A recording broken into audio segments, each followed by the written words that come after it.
श्रीमन्महागणाधिपतये नमः। अथ श्री शिवगौरी स्तोत्र। श्रीनिवास पुष्पसरपुण्ड्रचापकैः करपङ्कजैः कलितभक्तवाञ्छिताम् तरुणारुणारुणतनुं त्रिलोचनाम् ललितां भजे ललितचन्द्रचूलिकाम्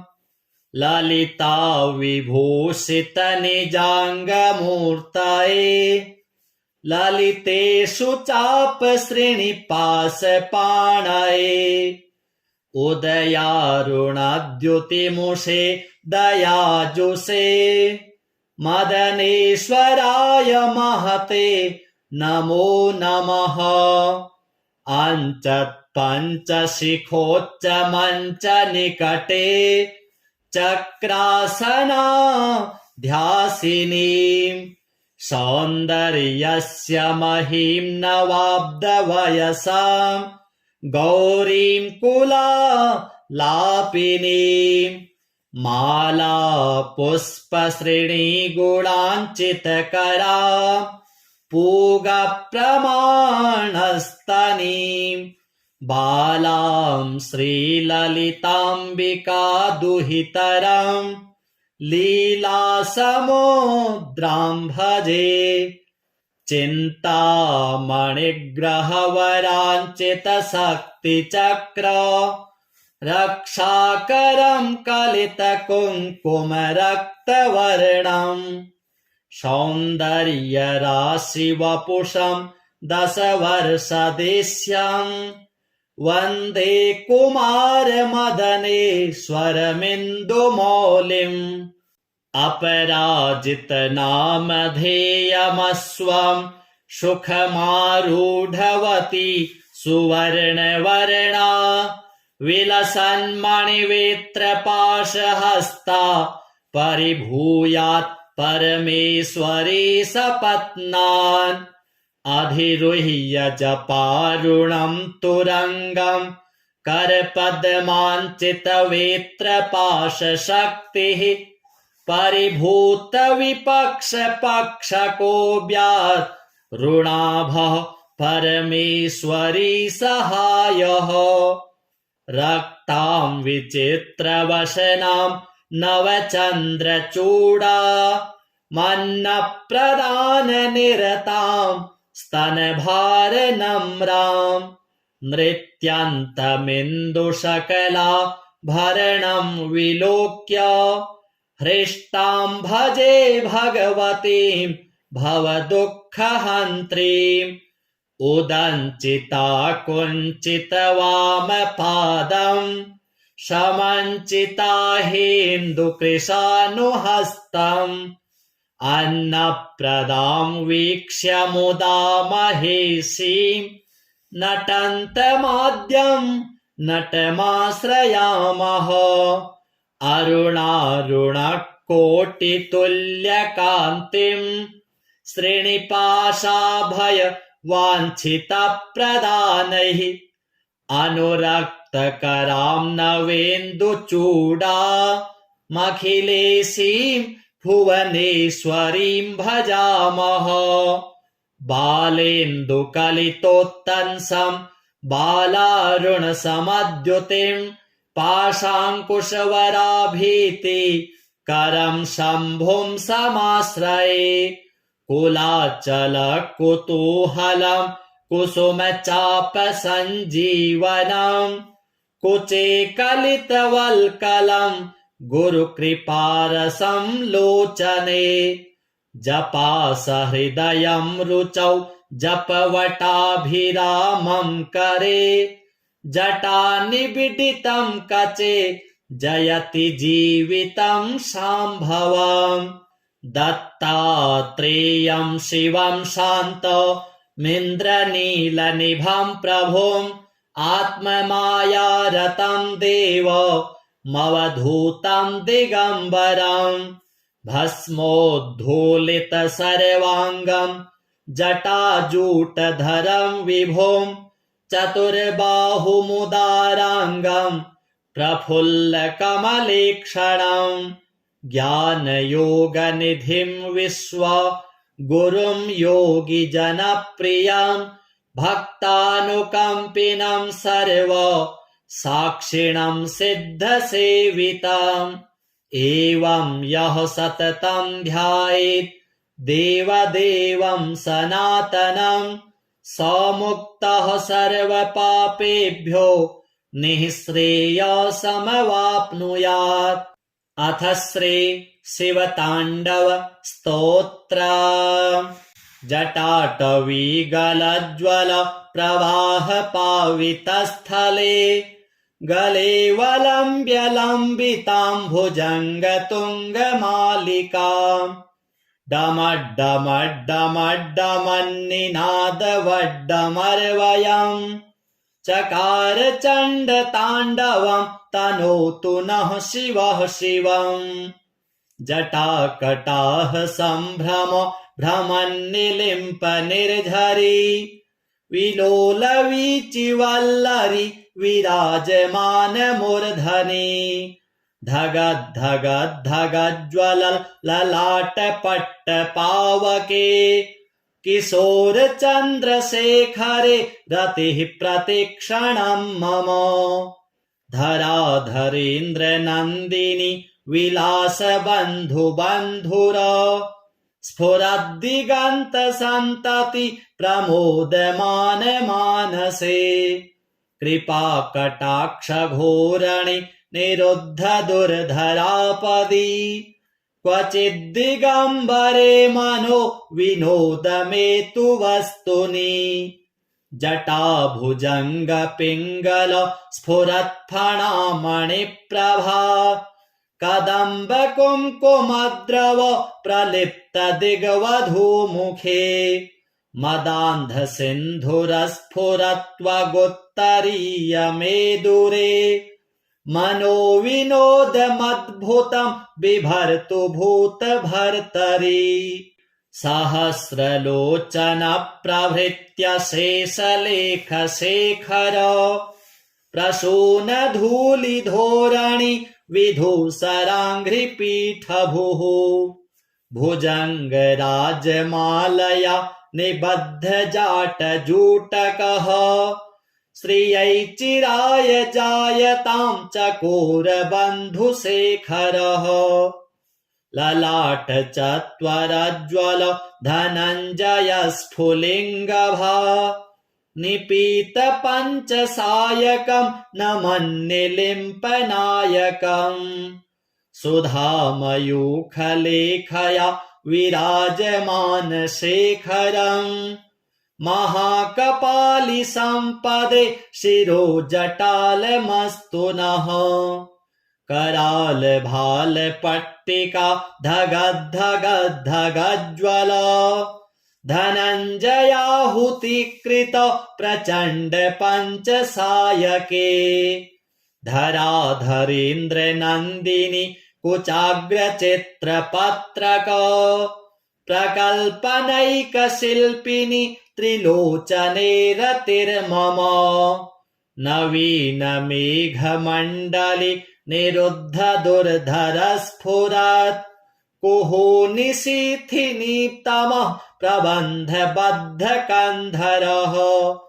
निलिम्प निर्झरीधरस्तनोतु कृत्तिसिन्धुरः कलानिधान बन्धुरः श्रियं जगद्धुरन्धरः प्रफुल्ल नीलपङ्कज प्रपञ्चकालिमप्रभा वलम्बिकण्ठकन्दली रुचिप्रबद्धकन्धरम् स्मरच्छिदं पुरच्छिदं भवच्छिदं मखच्छिदं गजच्छिदान्धकच्छिदं तमन्तकच्छिदं भजे अखर्व सर्वमङ्गला कलाकदम्ब मञ्जरी रसप्रवाह माधुरी विजृम्भणा मधुव्रतम् स्मरान्तकं पुरान्तकं भवान्तकं मखान्तकं गजान्तकान्धकान्तकं तमन्तकान्तकं भजे। जयत्वदभ्रविभ्रम भ्रमद्भुजङ्गमश्वसत्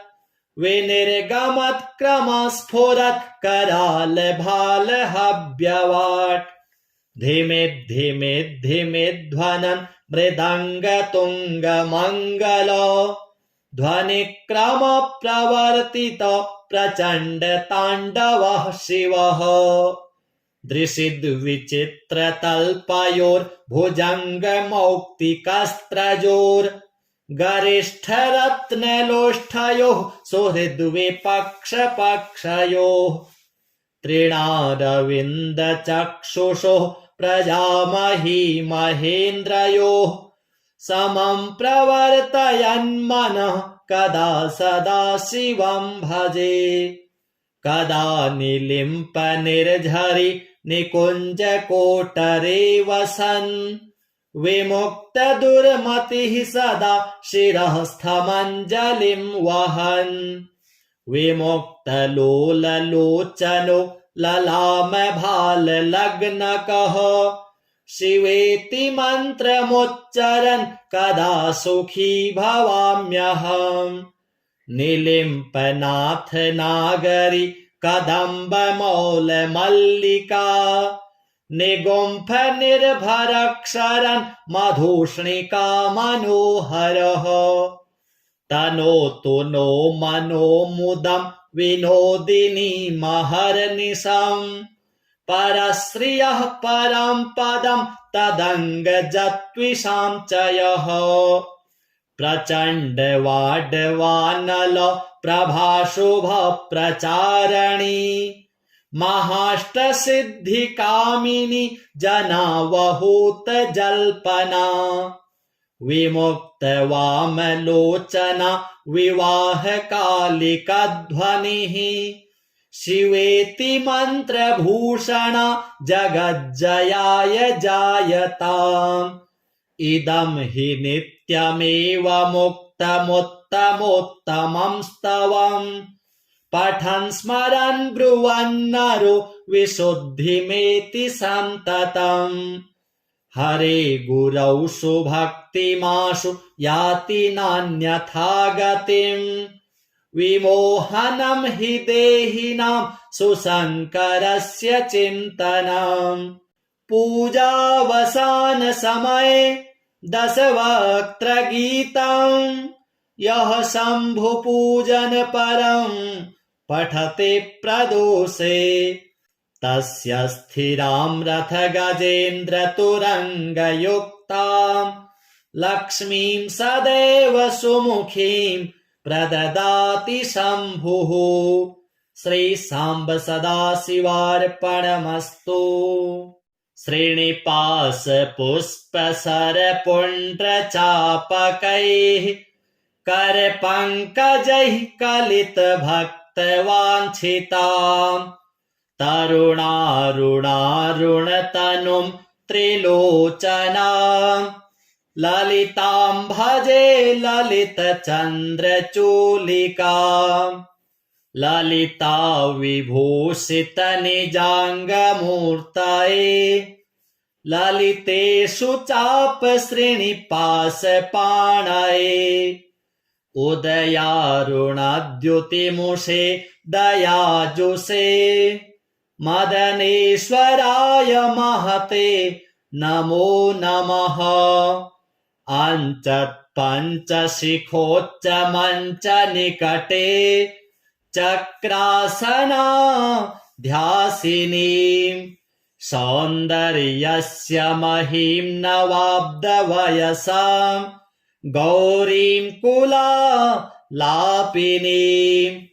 माला पुष्पश्रेणीगुणाञ्चितकरा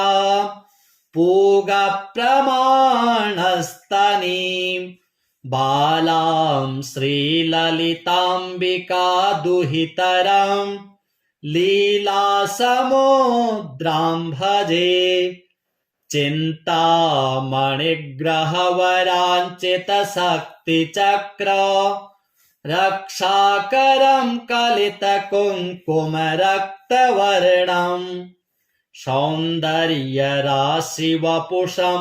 दशवर्षदेश्यम् वन्दे कुमारमदनेश्वरमिन्दुमौलिम् अपराजितनामधेयमस्वं सुखमारूढवती सुवर्णवर्णा विलसन्मणिवेत्रपाशहस्ता परिभूयात् परमेश्वरी सपत्नान् अधिरुह्य जपारुणं तुरङ्गं करपद्माञ्चितवेत्रपाशशक्तिः परिभूतविपक्षपक्षको ऋणाभः परमेश्वरी सहायः रक्तां विचित्रवसनां नवचन्द्रचूडा मन्नप्रदाननिरतां स्तनभारनम्रां नृत्यन्तमिन्दुशकलाभरणं विलोक्य हृष्टां भजे भगवतीं भवदुःखहन्त्रीम् उदञ्चिता कुञ्चितवामपादं समञ्चिता हेन्दुकृशानुहस्तम् अन्नप्रदां वीक्ष्य मुदा महेशीं नटन्तमाद्यं नटमाश्रयामः अरुणारुणकोटितुल्यकान्तिं श्रीनिपाशाभयवाञ्छितप्रदानैः अनुरक्तकरां नवेन्दुचूडामखिलेशीं भुवनेश्वरीं भजामः बालेन्दुकलितोत्तंसं बालारुणसमद्युतिं पाशाङ्कुशवराभीति करं शम्भुं समाश्रये कुलाचलकुतूहलं कुसुमचापसञ्जीवनं कुचे कलितवल्कलं गुरुकृपारसं लोचने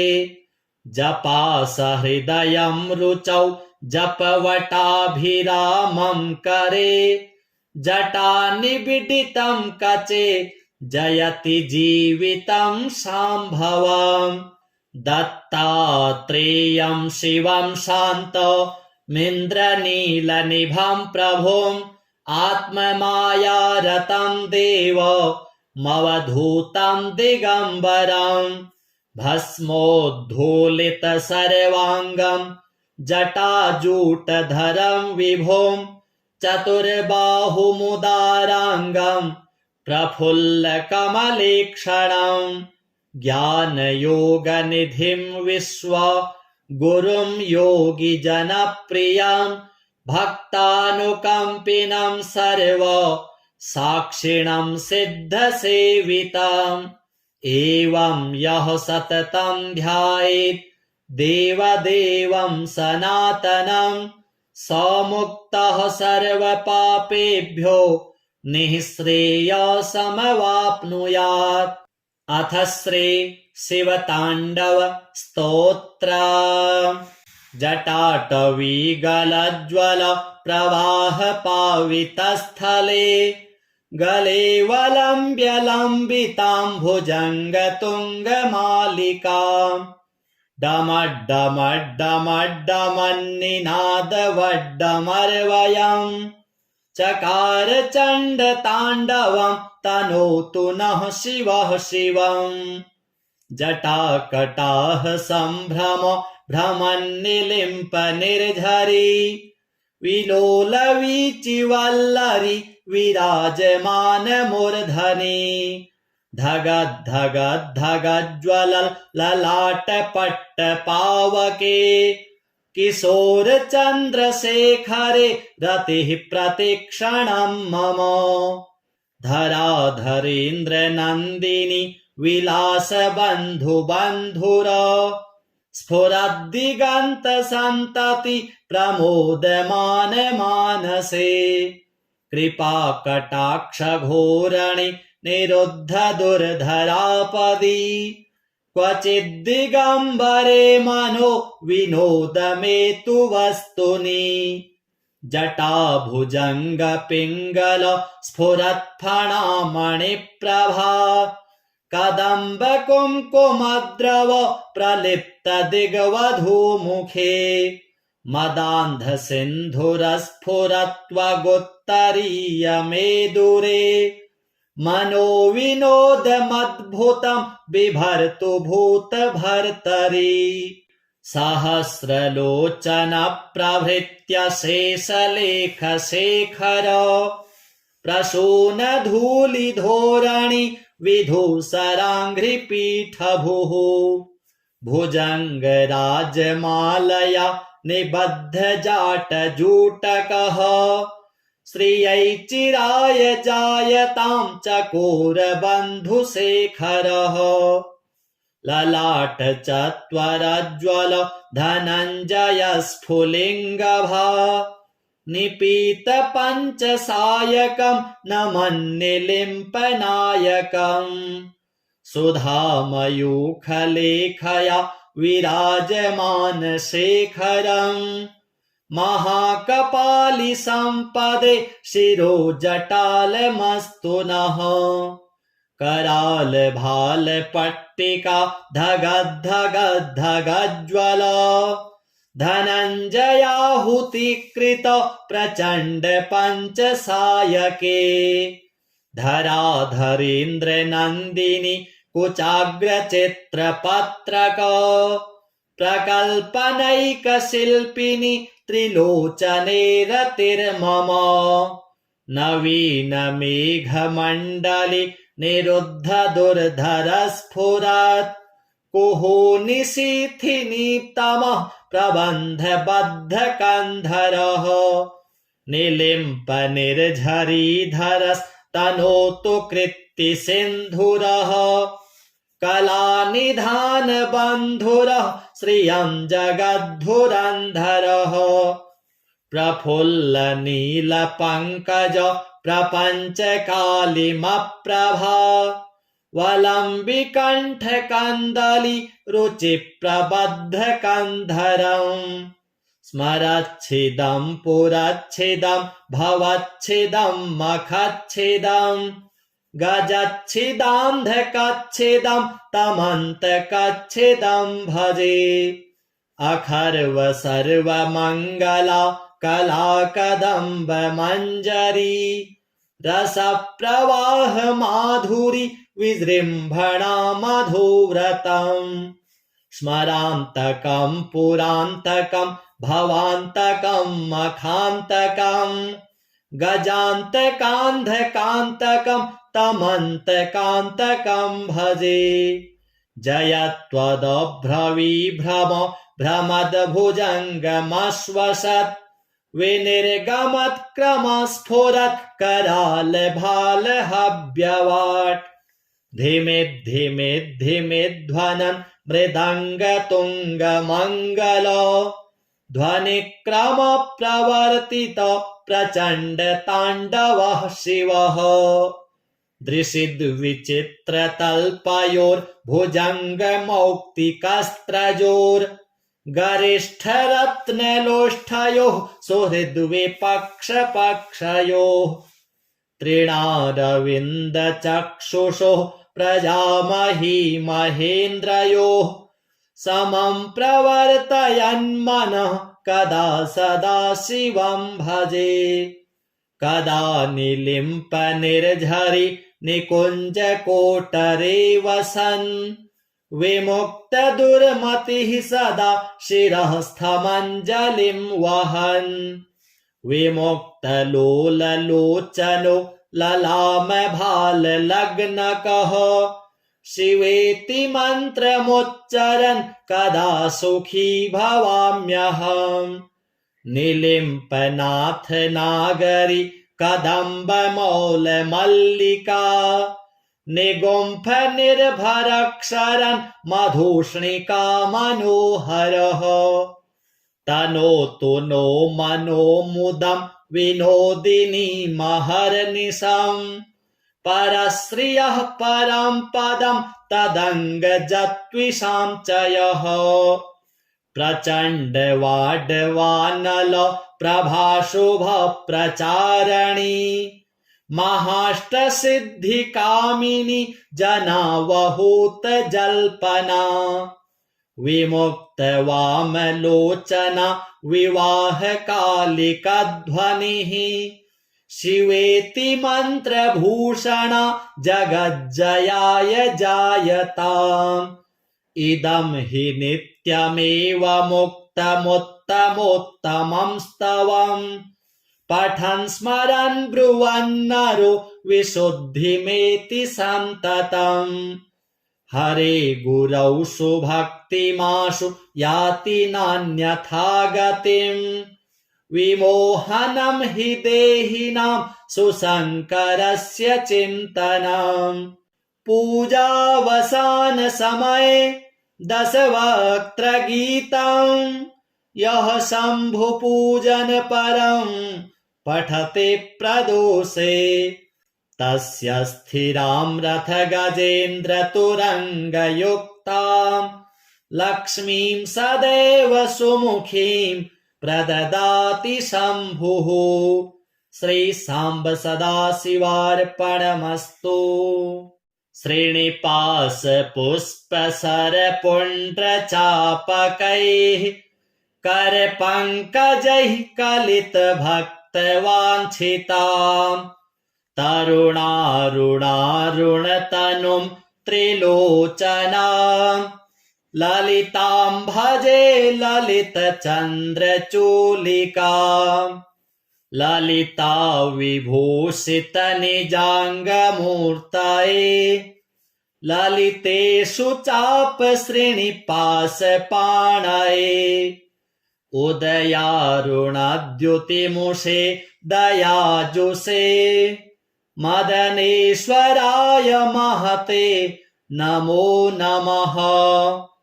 अञ्चत्पञ्चशिखोच्चमञ्चनिकटे चक्रासना ध्यासिनीं सौन्दर्यस्य महीं नवाब्दवयसां गौरीं कुलालापिनीं माला पुष्पश्रेणीगुणाञ्चितकरां पूगप्रमाणस्तनीं बालां श्रीललिताम्बिका दुहितरं लीलासमुद्रां भजे चिन्तामणिग्रहवराञ्चितशक्तिचक्र रक्षाकरं कलितकुङ्कुमरक्तवर्णं सौन्दर्यराशिवपुषं दशवर्षदेश्यं वन्दे कुमारमदनेश्वरमिन्दुमौलिम् अपराजितनामधेयमस्वं सुखमारूढवती सुवर्णवर्णा विलसन्मणिवेत्रपाशहस्ता परिभूयात् परमेश्वरी सपत्नान् अधिरुह्य जपारुणं तुरङ्गं करपद्माञ्चितवेत्रपाशशक्तिः परिभूतविपक्षपक्षकोऽव्यात् ऋणाभः परमेश्वरी सहायः रक्तां विचित्रवसनां नवचन्द्रचूडा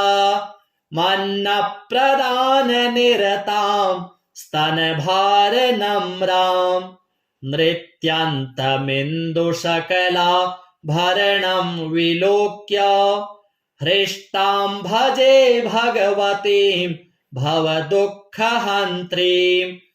उदञ्चिता कुञ्चितवामपादं समञ्चिता हेन्दुकृशानुहस्तम् अन्नप्रदां वीक्ष्य मुदा महेशीं नटन्तमाद्यं नटमाश्रयामः अरुणारुणकोटितुल्यकान्तिम् श्रीनिपाशाभय वाञ्छितप्रदानैः अनुरक्तकरां नवेन्दुचूडा मखिलेशीं भुवनेश्वरीं भजामः बालेन्दुकलितोत्तंसं बालारुणसमद्युतिं पाशाङ्कुशवराभीति करं शम्भुं समाश्रये कुलाचलकुतूहलं कुसुमचापसञ्जीवनं कुचे कलितवल्कलं गुरुकृपारसं लोचने जपासहृदयं रुचौ जपवटाभिरामं करे जटानिबिडितं कचे जयति जीवितं शाम्भवम् दत्तात्रेयं शिवं शान्तमिन्द्रनीलनिभं प्रभुम् आत्ममायारतं देवमवधूतं दिगम्बरम् भस्मोद्धूलितसर्वाङ्गं जटाजूटधरं विभुं चतुर्बाहुमुदाराङ्गं प्रफुल्लकमलेक्षणम् ज्ञानयोगनिधिं विश्वगुरुं योगिजनप्रियं भक्तानुकम्पिनं सर्वसाक्षिणं सिद्धसेवितम् एवं यः सततं ध्यायेत् देवदेवं सनातनं स मुक्तः सर्वपापेभ्यो निःश्रेयसमवाप्नुयात्। अथ श्री शिवताण्डव स्तोत्र। जटाटवीगलज्ज्वल प्रवाह पावितस्थले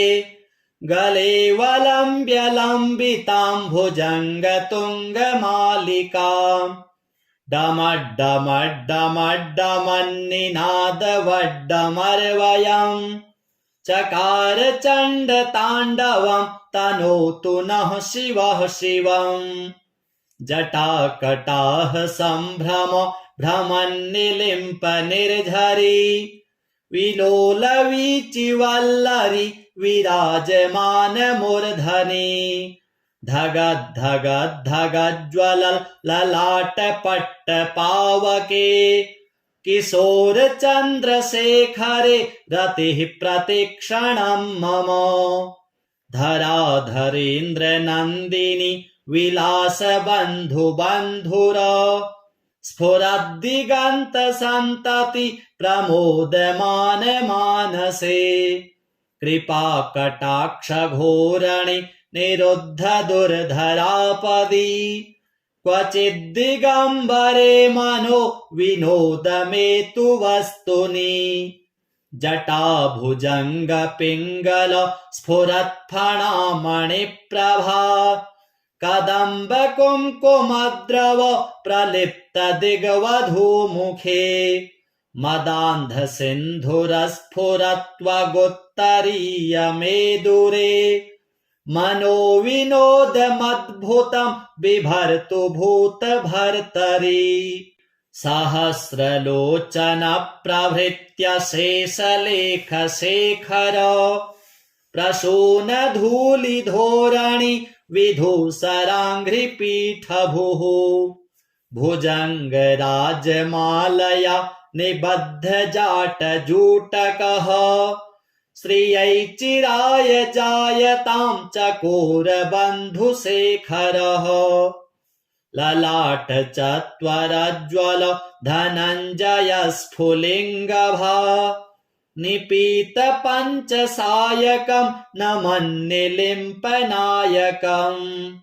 सुधामयूखलेखया विराजमानशेखरम् महाकपालिसम्पदे शिरोजटालमस्तु नः करालभालपट्टिका धगद्धगद्धगज्ज्वल धनञ्जयाहुतिकृत प्रचण्ड पञ्चसायके धराधरेन्द्रनन्दिनि कुचाग्रचित्रपत्रक प्रकल्पनैकशिल्पिनि त्रिलोचने रतिर्मम नवीनमेघमण्डले निरुद्ध दुर्धरस्फुरत् कुहूनिशीथिनीतमः प्रबन्धबद्धकन्धरः निलिम्पनिर्झरीधरस्तनोतु कृत्तिसिन्धुरः कलानिधानबन्धुरः श्रियं जगद्धुरन्धरः प्रफुल्लनीलपङ्कज प्रपञ्चकालिमप्रभा वलम्बिकण्ठकन्दली रुचिप्रबद्धकन्धरम् स्मरच्छिदं पुरच्छिदं भवच्छिदं मखच्छिदं गजच्छिदान्धकच्छिदं तमन्तकच्छिदं भजे अखर्व सर्वमङ्गला कलाकदम्ब मञ्जरी रसप्रवाह माधुरी विजृम्भणा मधुव्रतम् स्मरान्तकं पुरान्तकं भवान्तकं मखान्तकं गजान्तकान्धकान्तकं तमन्तकान्तकं भजे जयत्वदभ्रविभ्रम भ्रमद्भुजङ्गमश्वसत् विनिर्गमत्क्रमस्फुरत् करालभालहव्यवाट् धिमिद्धिमिद्धिमिध्वनन् मृदङ्गतुङ्गमङ्गल ध्वनिक्रमप्रवर्तित प्रचण्डताण्डवः शिवः दृशिद्विचित्रतल्पयोर्भुजङ्गमौक्तिकस्त्रजोर् गरिष्ठरत्नलोष्ठयोः सुहृद्विपक्षपक्षयोः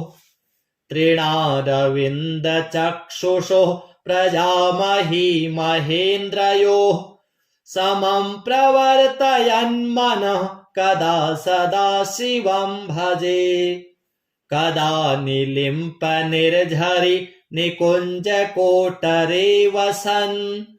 विमुक्तदुर्मतिः सदा शिरःस्थमञ्जलिं वहन् विमुक्तलोललोचनो ललामभाललग्नकः शिवेति मन्त्रमुच्चरन् कदा सुखी भवाम्यहम् निलिम्पनाथ नागरि कदम्बमौलमल्लिका निगुम्फ निर्भरक्षरन् मधुष्णिका मनोहरः तनोतु नो मनो मुदं विनोदिनी महर्निशम् परश्रियः परं पदं तदङ्गजत्विषां च यः प्रचण्डवाड्वानल प्रभाशुभ प्रचारणी महाष्टसिद्धिकामिनी जनावहूत जल्पना विमुक्तवामलोचना विवाहकालिकध्वनिः शिवेति मन्त्रभूषणा जगज्जयाय जायताम् इदं हि नित्यमेव मुक्तमुत्तमोत्तमं स्तवम् पठन् स्मरन् ब्रुवन्नरो विशुद्धिमेति सन्ततम् हरे गुरौ सुभक्तिमाशु याति नान्यथा गतिम् विमोहनं हि देहिनां सुशङ्करस्य चिन्तनम् पूजावसानसमये दशवक्त्रगीतम् यः शम्भुपूजन परं पठते प्रदोषे तस्य स्थिरां रथगजेन्द्रतुरङ्गयुक्तां लक्ष्मीं सदैव सुमुखीं प्रददाति शम्भुः। श्रीसाम्ब सदाशिवार्पणमस्तु। श्रीनिपाशपुष्पसरपुण्ड्रचापकैः करपङ्कजैः कलितभक्तवाञ्छिताम् तरुणारुणारुणतनुं त्रिलोचनाम् ललितां भजे ललितचन्द्रचूलिकाम् ललिता विभूषितनिजाङ्गमूर्तये ललितेषु चापश्रेणिपाशपाणये उदयारुणद्युतिमुषे दयाजुषे मदनेश्वराय महते नमो नमः अञ्चत्पञ्चशिखोच्च मञ्च निकटे चक्रासना ध्यासिनीम् सौन्दर्यस्य महीं नवाब्दवयसाम् गौरीं कुलालापिनीम् माला पुष्पश्रेणीगुणाञ्चितकराम् पूगप्रमाणस्तनीम् बालां श्रीललिताम्बिका दुहितरम् लीलासमुद्रां भजे चिन्तामणिग्रहवराञ्चितशक्तिचक्र रक्षाकरं कलितकुङ्कुमरक्तवर्णम् सौन्दर्यराशिवपुषं दशवर्षदेश्यम् वन्दे कुमारमदनेश्वरमिन्दुमौलिम् अपराजितनामधेयमस्वं सुखमारूढवती सुवर्णवर्णा विलसन्मणिवेत्रपाशहस्ता परिभूयात् परमेश्वरी सपत्नान् अधिरुह्य जपारुणं तुरङ्गं करपद्माञ्चितवेत्रपाशशक्तिः परिभूतविपक्षपक्षकोऽव्यात् ऋणाभः परमेश्वरी सहायः रक्तां विचित्रवसनां नवचन्द्रचूडा मन्नप्रदाननिरतां स्तनभारनम्रां नृत्यन्तमिन्दुशकला भरणं विलोक्य हृष्टां भजे भगवतीं भवदुःखहन्त्रीम् उदञ्चिता कुञ्चितवामपादम् समञ्चिता हेन्दुकृशानुहस्तम् अन्नप्रदां वीक्ष्य मुदा महेशीं नटन्तमाद्यं नटमाश्रयामः अरुणारुणकोटितुल्यकान्तिं श्रीनिपाशाभय वाञ्छितप्रदानैः अनुरक्तकरां नवेन्दुचूडा मखिलेशीं भुवनेश्वरीं भजामः बालेन्दुकलितोत्तंसं बालारुणसमद्युतिं पाशाङ्कुशवराभीति करं शम्भुं समाश्रये कुलाचलकुतूहलं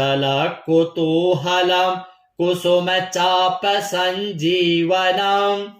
कुचे कलितवल्कलं गुरुकृपारसं लोचने जपासहृदयं रुचौ जपवटाभिरामं करे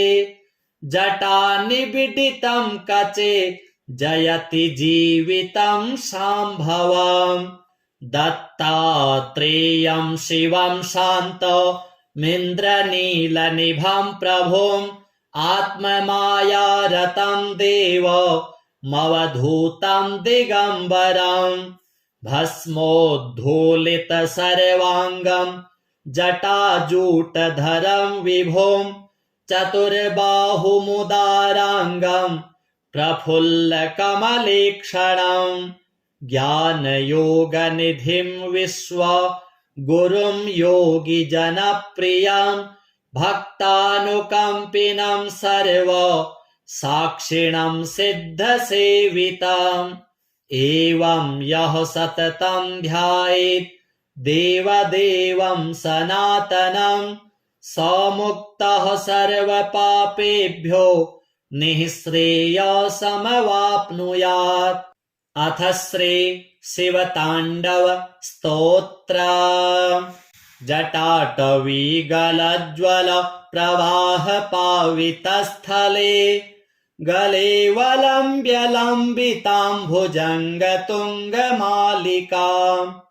डमड्डमड्डमड्डमन्निनादवड्डमर्वयम् चकार चण्डताण्डवं तनोतु नः शिवः शिवम्। जटाकटाः सम्भ्रम भ्रमन्निलिम्प निर्झरी विलोलवीचिवल्लरी विराजमान मूर्धनि धगद्धगद्धगज्ज्वल ललाटपट्टपावके किशोरचन्द्रशेखरे रतिः प्रतिक्षणं मम धराधरेन्द्रनन्दिनी विलासबन्धुबन्धुर स्फुरद्दिगन्तसन्तति प्रमोदमान मानसे कृपाकटाक्षघोरणि निरुद्ध दुर्धरापदि क्वचिद्दिगम्बरे मनो विनोदमेतु वस्तुनि जटाभुजङ्गपिङ्गल स्फुरत्फणामणिप्रभा कदम्बकुङ्कुमद्रव प्रलिप्तदिग्वधूमुखे मदान्धसिन्धुरस्फुरत्वगुत्तरीयमेदुरे मनोविनोदमद्भुतं बिभर्तु भूतभर्तरि सहस्रलोचनप्रभृत्य शेषलेखशेखर प्रसूनधूलिधोरणि विधूसराङ्घ्रिपीठभुः भुजङ्गराजमालया निबद्धजाटजूटकः श्रियै चिराय जायतां चकोरबन्धुशेखरः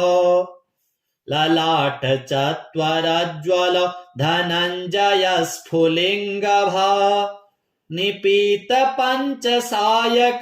नमन्निलिम्पनायकम् सुधामयूखलेखया विराजमानशेखरम् महाकपालिसम्पदे शिरोजटालमस्तु नः करालभालपट्टिका धगद्धगद्धगज्ज्वल धनञ्जयाहुतिकृत प्रचण्ड पञ्चसायके धराधरेन्द्रनन्दिनी कुचाग्रचित्रपत्रक प्रकल्पनैकशिल्पिनी त्रिलोचने रतिर्मम नवीनमेघमण्डले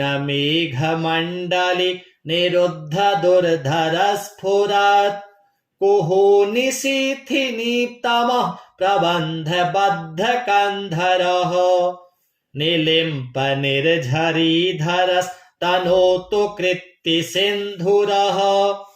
कलानिधानबन्धुरः श्रियं जगद्धुरन्धरः प्रफुल्लनीलपङ्कज प्रपञ्चकालिमप्रभा वलम्बिकण्ठकन्दली रुचिप्रबद्धकन्धरम् स्मरच्छिदं पुरच्छिदं भवच्छिदं मखच्छिदं गजच्छिदान्धकच्छिदं तमन्तकच्छिदं भजे अखर्व सर्वमङ्गला कलाकदम्ब मञ्जरी रसप्रवाह माधुरी विजृम्भणा मधुव्रतम् स्मरान्तकं पुरान्तकं भवान्तकं मखान्तकं गजान्तकान्धकान्तकं तमन्तकान्तकं भजे जयत्वदभ्रविभ्रम भ्रमद्भुजङ्गमश्वसत् विनिर्गमत्क्रमस्फुरत् करालभालहव्यवाट् धिमे धिमे धिमे ध्वनन् मृदङ्गतुङ्गमङ्गल ध्वनिक्रम प्रवर्तित प्रचण्ड ताण्डवः शिवः दृशिद्विचित्रतल्पयोर्भुजङ्गमौक्तिकस्त्रजोर्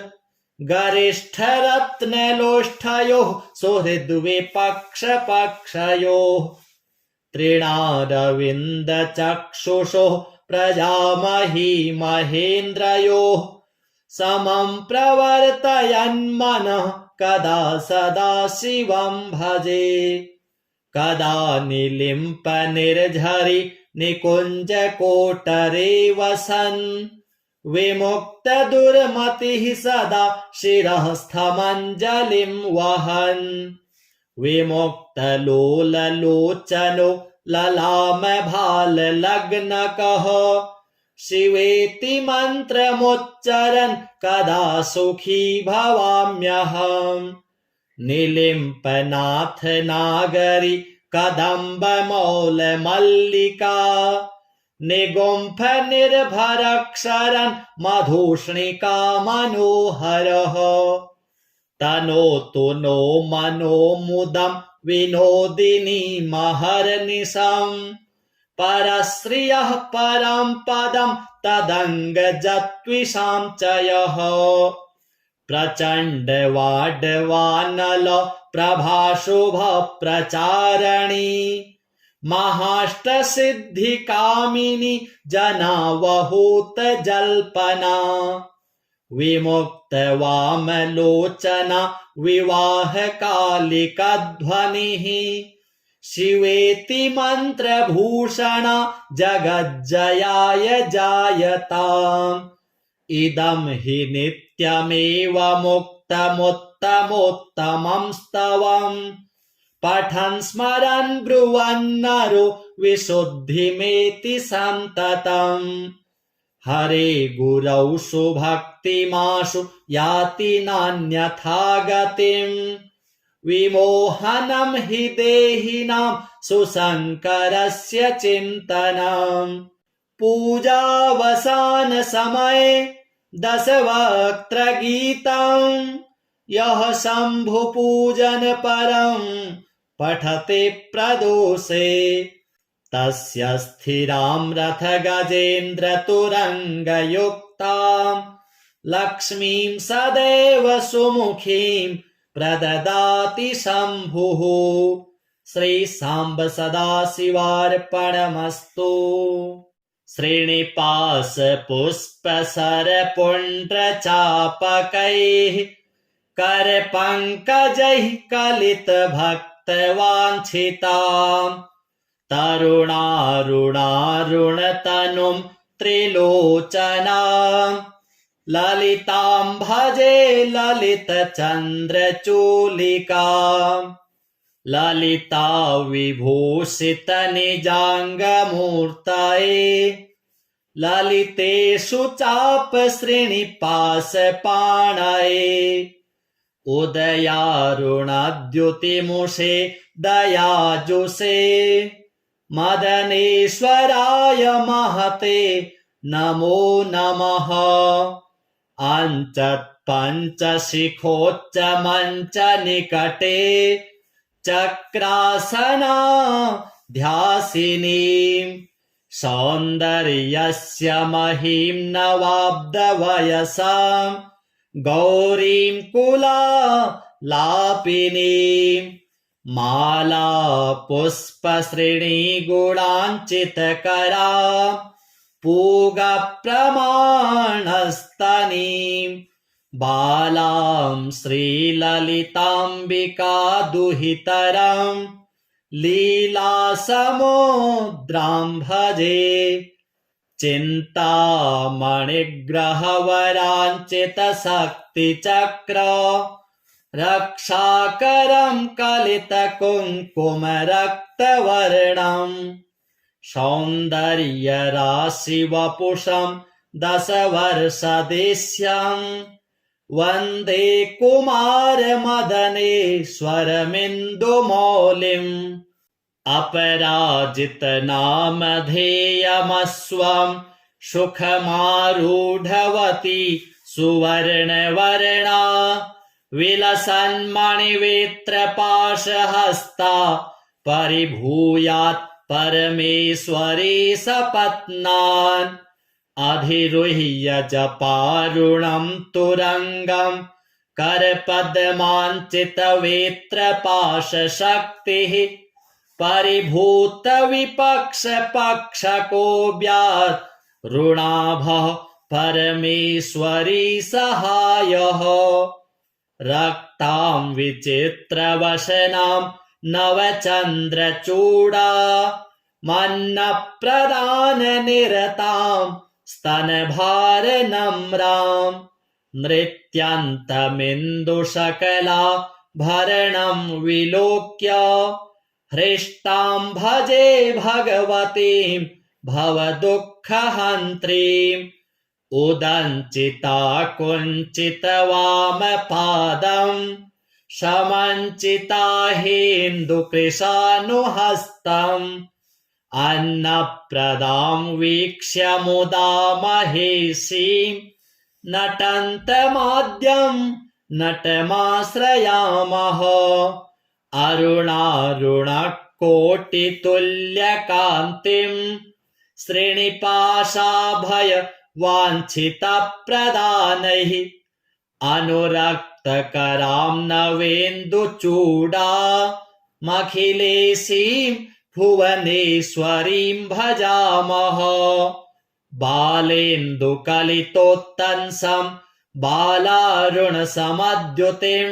पाशाङ्कुशवराभीति करं शम्भुं समाश्रये कुलाचलकुतूहलं कुसुमचापसञ्जीवनं कुचेकलितवल्कलं गुरुकृपारसं लोचने जपासहृदयं रुचौ जपवटाभिरामं करे जटानिबिडितं कचे जयति जीवितं शाम्भवम् दत्तात्रेयं शिवं शान्तमिन्द्रनीलनिभं प्रभुम् आत्ममायारतं देवमवधूतं दिगम्बरं भस्मोद्धूलितसर्वाङ्गं जटाजूटधरं विभुं चतुर्बाहुमुदाराङ्गं प्रफुल्लकमलेक्षणम् ज्ञानयोगनिधिं विश्व गुरुं योगिजनप्रियं भक्तानुकम्पिनं सर्व साक्षिणं सिद्धसेवितम् एवं यः सततं ध्यायेत् देवदेवं सनातनं स मुक्तः सर्वपापेभ्यो निःश्रेयसमवाप्नुयात्। अथ श्री शिवताण्डव स्तोत्र। जटाटवीगलज्ज्वल प्रवाह पावितस्थले गले वलम्ब्य लम्बिताम्भुजङ्गतुङ्गमालिकाम् डमड्डमड्डमड्डमन्निनादवड्डमर्वयम् चकार चण्डताण्डवं तनोतु नः शिवः शिवम्। जटाकटाह सम्भ्रम भ्रमन्निलिम्प निर्झरी विलोलवीचिवल्लरी विराजमान मूर्धनि धगद्धगद्धगज्ज्वल ललाटपट्टपावके किशोरचन्द्रशेखरे रतिः प्रतिक्षणं मम धराधरेन्द्रनन्दिनी विलासबन्धुबन्धुर स्फुरद्दिगन्तसन्तति प्रमोदमान मानसे कृपाकटाक्षघोरणि निरुद्ध दुर्धरापदी क्वचिद्दिगम्बरे मनो विनोदमे तु वस्तुनि जटाभुजङ्गपिङ्गल स्फुरत्फणामणिप्रभा कदम्ब कुङ्कुमद्रव प्रलिप्त दिग्वधूमुखे मदान्ध सिन्धुरस्फुरत्वगुत्तरीयमेदुरे मनो विनोदमद्भुतं बिभर्तु भूतभर्तरि सहस्रलोचन प्रभृत्य शेषलेखशेखर प्रसूनधूलिधोरणि विधूसराङ्घ्रिपीठभुः भुजङ्गराजमालया निबद्धजाटजूटकः श्रियै चिराय जायतां चकोरबन्धुशेखरः ललाटचत्वरज्ज्वल धनञ्जयस्फुलिङ्गभा निपीतपञ्चसायकं न मन्ये लिम्पनायकम् सुधामयूखलेखया विराजमानशेखरम् महाकपालिसम्पदे शिरोजटालमस्तु नः करालभालपट्टिका धगद्धगद्धगज्ज्वल धनञ्जयाहुतिकृत प्रचण्ड पञ्चसायके धराधरेन्द्रनन्दिनी कुचाग्रचित्रपत्रक प्रकल्पनैकशिल्पिनी त्रिलोचने रतिर्मम नवीनमेघमण्डले निरुद्ध दुर्धरस्फुरत् कुहूनिशीथिनीतमः प्रबन्धबद्धकन्धरः निलिम्पनिर्झरीधरस्तनोतु कृत्तिसिन्धुरः कलानिधानबन्धुरः श्रियं जगद्धुरन्धरः प्रफुल्लनीलपङ्कज प्रपञ्चकालिमप्रभा वलम्बिकण्ठकन्दली रुचिप्रबद्धकन्धरम् स्मरच्छिदं पुरच्छिदं भवच्छिदं मखच्छिदं गजच्छिदान्धकच्छिदं तमन्तकच्छिदं भजे अखर्व सर्वमङ्गला कलाकदम्ब मञ्जरी रसप्रवाह माधुरी विजृम्भणा मधुव्रतम् स्मरान्तकं पुरान्तकं भवान्तकं मखान्तकं गजान्तकान्धकान्तकं तमन्तकान्तकं भजे जयत्वदभ्रविभ्रम भ्रमद्भुजङ्गमश्वसत् विनिर्गमत्क्रमस्फुरत् करालभालहव्यवाट् धिमे धिमे धिमे ध्वनन् मृदङ्गतुङ्गमङ्गल ध्वनिक्रमप्रवर्तित प्रचण्डताण्डवः शिवः दृशिद्विचित्रतल्पयोर्भुजङ्गमौक्तिकस्त्रजोर् गरिष्ठरत्नलोष्ठयोः सुहृद्विपक्षपक्षयोः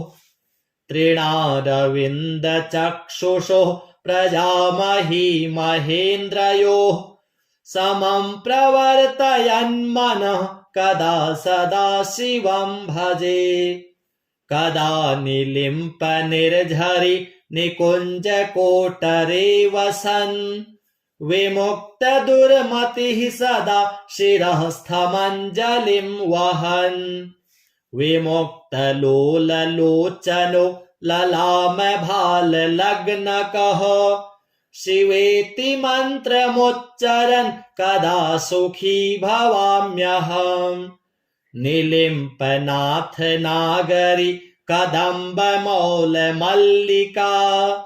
निगुम्फ निर्भरक्षरन् मधुष्णिका मनोहरः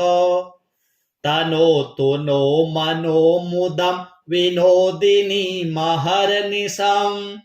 परश्रियः परं पदं तदङ्गजत्विषां च यः प्रचण्डवाड्वानल प्रभाशुभ प्रचारणी महाष्टसिद्धिकामिनी जनावहूत जल्पना विमुक्तवामलोचना विवाहकालिकध्वनिः शिवेति मन्त्रभूषणा जगज्जयाय जायताम् इदं हि नित्यमेव मुक्तमुत्तमोत्तमं स्तवम् पठन् स्मरन् ब्रुवन्नरो विशुद्धिमेति सन्ततम् हरे गुरौ सुभक्तिमाशु याति नान्यथा गतिम् विमोहनं हि देहिनां सुशङ्करस्य चिन्तनम् पूजावसानसमये दशवक्त्रगीतम् यः शम्भुपूजनपरं पठते प्रदोषे तस्य स्थिरां रथगजेन्द्रतुरङ्गयुक्तां लक्ष्मीं सदैव सुमुखीं प्रददाति शम्भुः श्रीसाम्ब सदाशिवार्पणमस्तु।